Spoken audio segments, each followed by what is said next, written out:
much. Keep it up for Second Cycle, everybody. Yes, love it. I'm so not used to having a podium. I'm like, am I president now? What is happening? Oh my gosh, this is so great. Okay, round of applause. Who here rides a bike? Yes. We've got a dead zone in the center, but I feel like we can crack you open by the end of the night. Who's got a bike for them to ride? Got it, we're here. I love riding here. I've been riding for like, I don't know, it feels like over a decade now. Yeah, over a decade. Started when I was 19. I love riding in Tacoma. It's beautiful. It's a wonderful place to ride. I love that there are bike streets in like the most random places here. I love riding along South Tacoma Way, like next to all the car lots. They're just like laughing at you like, ha ha ha, you wish you could have a car right now. The majority of my biking career, I don't know, this is not a career, hobby, passion. I never had a car. I grew up poor. Anyone else grew up poor? Yes. Financially unstable. So I had a car. I didn't have a car until last year, actually. And I went to college in Vancouver, BC. And I don't know if you've ever been up there. A wet cyclist dream. Oh my God.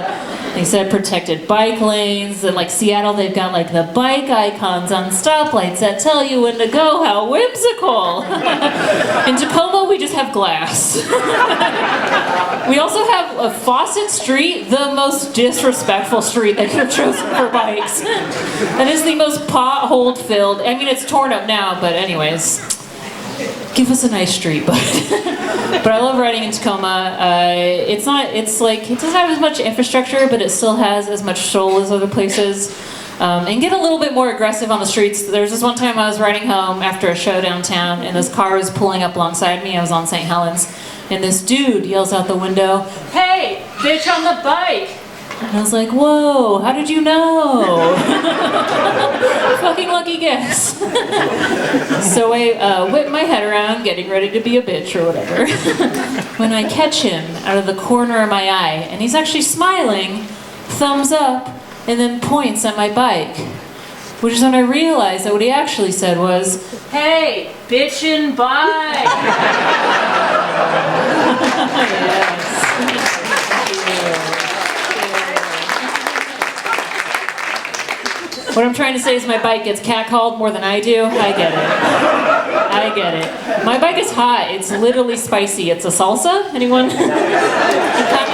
Yes, good brand. I work for REI. I usually tell that as I work for an outdoor company that rhymes with REI, but I let the cat out of the bag. So I got a great deal. It's a great place to work. There's a bunch of super motivated outdoorsy people. I don't know if you all know the types. Maybe you are the types. I saw some chacos in here tonight.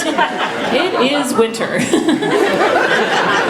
They're very motivated, and they always come in on the weekends with these amazing stories. It's very annoying. It's always like, oh, what did you do last weekend? Oh, I summited Cougar Mountain. Which, by the way, is the name of an actual mountain here, and not the Nordstrom's in Bellevue, like I thought. I'll get that center crew. We'll get you on the bike. Yes. I've had many bikes in my life. My first bike I bought from my friend in college. I was going to college in Santa Fe, New Mexico. Paid $85 for like a rusty old, rusty orange like Schwinn, and it was like when they still made it for the ladies to get our skirts and our labias in, you know, that women's frame. Now we can actually have real frames. But it was cute. It got stolen though in Albuquerque. I'm sure you've all seen Breaking Bad. It's real down there. And then my next bike, I moved up to Canada. I bought a bike off Craigslist. Has anyone bought a bike off Craigslist? It's so nice, yes. I gathered all my cash in a bag and was like, guess I'm not gonna die tonight. Let's see. Love Craigslist. I paid, it was like literally a bag of change, and I was $3 short. I mean, a toonie and $1, whatever you say in Canadian. And he let me have it. It was an all-steel bike, right? All steel wheels, all steel frame, and I did not stop during the rainy seasons. I kept going. And now I have disc brakes on the Salsa, which are great, but I have to take them into second cycle like every 3 weeks to be like, please tighten these for me. I don't have the dexterous hands, but you do. That was a compliment, not a joke, you're right. And now I have a Salsa, which is really great. Oh, I skipped over one. I had my next bike that I upgraded to because I was like, I really need aluminum wheels. I just can't stop in this rain out here. And so I bought this single speed. Does anyone here have a single speed in Tacoma? You have a single speed? Are your knees detached? What? If you're young and you're thinking of getting a single speed because it looks cool and it's easy to maintain, it's true, your knees will die after the first year. I used to ride upstate. I did that for 3 years. I rode up from downtown Tacoma all the way to Hilltop, literally the top of the hill. Yeah, not a brag. My body is broken. Not a brag. So if you can get gears, get it. The one thing I will tell about that bike, it's a felt brand. It was like a British bike. And they had felt seats. Idiot material for a bike seat around these parts. Smelled right away. And I stripped it down to everything. I only had one front brake. I know. Sorry. And I think I was riding from the Grand to the YMCA or something, so I was riding down Fawcett, as you do, feeling like I'm going through an earthquake.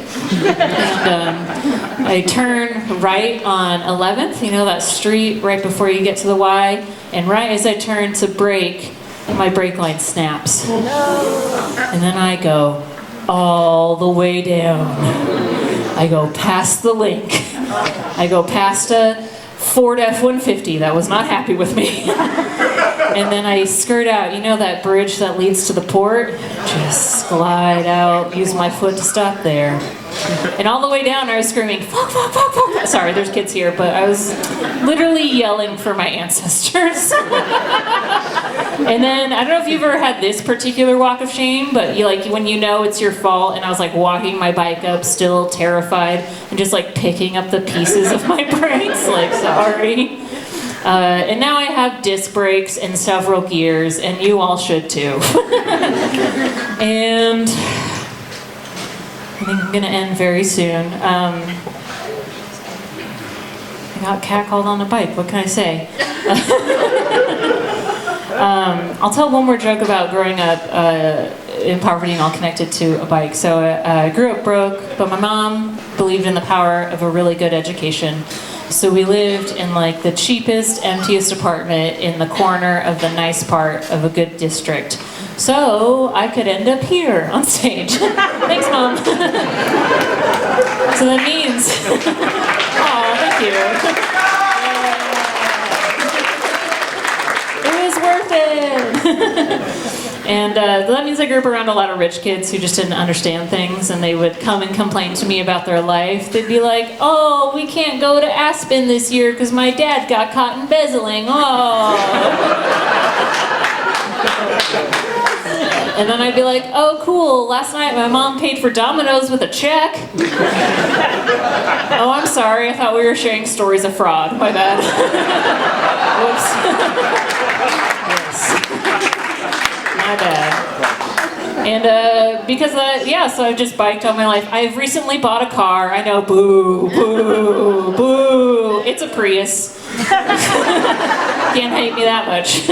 Where am I taking this? I don't Sorry, I'm used to setting off in the center. Bought a Prius, and I don't do this. I rode my bike to the car lot, and all the salespeople were like, we fucking got her. There's no way she's leaving without a car, and they were right. And they were right. So now I have a Prius. What's a stoner's favorite type of car? A hybrid. Okay.